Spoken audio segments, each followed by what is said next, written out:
স্থানীয় সময় রোববার মধ্যরাতে সাইপ্রাসের দক্ষিণে অবস্থিত ব্রিটিশ রয়্যাল এয়ারফোর্স ঘাঁটি RAF আক্রতিরিতে ইরান নির্মিত একটি শাহেদ ড্রোন আছড়ে পড়ে। ব্রিটিশ প্রতিরক্ষা মন্ত্রণালয় জানায়, রানওয়েতে সীমিত ক্ষয়ক্ষতি হলেও কোনো হতাহতের ঘটনা ঘটেনি। কয়েক ঘণ্টা পর ঘাঁটির দিকে ধেয়ে আসা আরও 2টি ড্রোন সফলভাবে প্রতিহত করা হয়।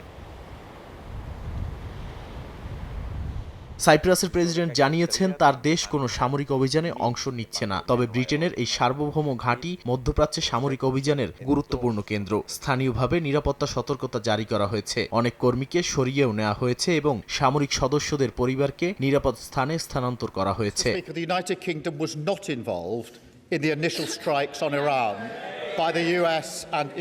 হামলার আগেই ব্রিটিশ প্রধানমন্ত্রী ঘোষণা দিয়েছিলেন, যুক্তরাষ্ট্র চাইলে ব্রিটিশ ঘাঁটি ব্যবহার করে ইরানের ক্ষেপণাস্ত্র স্থাপনায় সীমিত প্রতিরক্ষামূলক হামলা চালাতে পারবে। তিনি আরও দাবি করেন, এটি আন্তর্জাতিক আইনের আওতায় সম্মিলিত আত্মরক্ষার অংশ।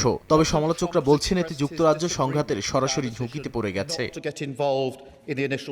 আগামীর অগ্রগতির ভিত্তি আনোয়ার ইস্পাত, স্ট্রংগেস্ট স্টিল সিন্স 1978। মার্কিন প্রেসিডেন্ট এরই মধ্যে গ্লুচেস্টার শায়ারের RAF ফেয়ারফোর্ট এবং ভারত মহাসাগরের দিয়েগো গার্সিয়া ঘাঁটি ব্যবহারের ইঙ্গিত দিয়েছেন। বিশ্লেষকদের মতে, ইরানের পাল্টা হামলা ও আঞ্চলিক অস্থিতিশীলতা বাড়তে থাকলে ব্রিটেন এক আইনি ও সামরিক ধূসর অঞ্চলে আটকে পড়তে পারে।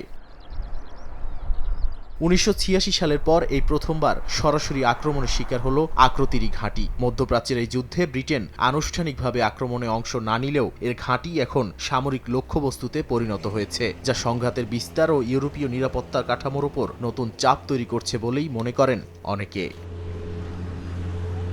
নাদিম মারজান, সময় সংবাদ।